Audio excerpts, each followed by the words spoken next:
Halo Tribuners, kembali lagi bersama saya Tria Wulandari dalam program Berita JOS.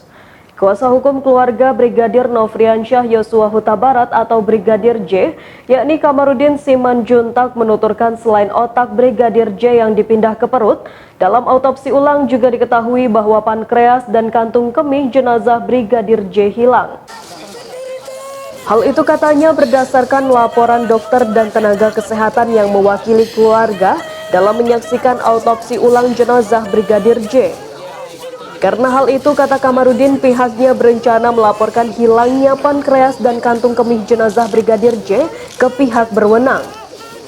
Diduga hilangnya organ tubuh berupa pankreas dan kantung kemih Brigadir J katanya terjadi saat autopsi pertama dilakukan di Rumah Sakit Polri Kramat Jati, Jakarta Timur. Sebab kata Kamarudin, hilangnya pankreas dan kantung kemih bisa jadi merupakan upaya sejumlah pihak untuk menutupi jejak pembunuhan berencana yang terjadi pada Brigadir J. Seperti diketahui, hasil resmi autopsi ulang jenazah Brigadir J oleh tim forensik gabungan masih menunggu hasil pemeriksaan sampel bagian jenazah yang diperiksa secara mikroskopik di laboratorium RSCM. Namun pihak keluarga Brigadir J sudah memiliki gambaran umum terkait hasil autopsi ulang tersebut. Mengingat selain 7 dokter forensik yang melakukan autopsi ulang jenazah Brigadir J di RSUD Sungai Bahar Jambi, ada 2 orang perwakilan keluarga yang dipersilakan ikut memantau dan melihat jalannya autopsi ulang. Syaratnya mereka haruslah orang yang expert di bidang medis atau kesehatan. Kamarudin Simanjuntak mengatakan berdasarkan catatan dan laporan 2 orang perwakilan keluarga itu, dipastikan bahwa penembakan terhadap Brigadir J yang sebelumnya dikatakan polisi dilakukan dari atas atau lantai 2 rumah oleh Baradae sangat jelas telah terbantahkan.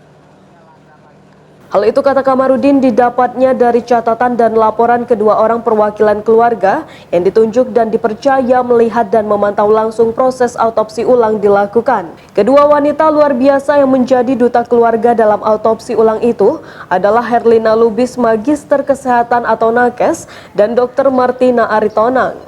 Mereka diizinkan memantau dan melihat langsung autopsi ulang dilakukan.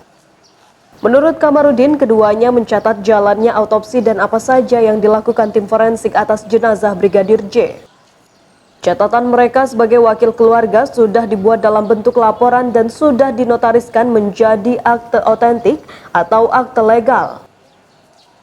Kamarudin mengatakan tanpa bermaksud mendahului penjelasan dari tim dokter forensik karena tim dokter baru dapat mengumumkan hasilnya paling lambat 4 minggu ke depan, pihak keluarga sudah memiliki semacam gambaran umum mengenai visum et repertum dan autopsi ulang jenazah Brigadir J.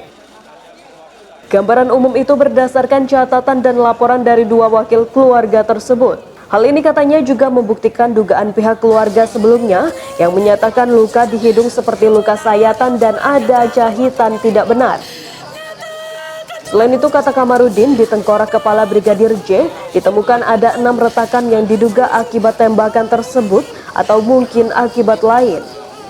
Untuk bagian otak Brigadir J katanya ditemukan di bagian perut karena dipindahkan di sana oleh tim dokter forensik sebelumnya. Yang ketiga, katanya ditemukan pula luka tembakan di dada. Kemudian katanya di tangan kanan Brigadir J juga ditemukan luka tembakan yang lurus dan tembus. Selain itu, tambahnya ditemukan luka terbuka di bahu yang terkelupas.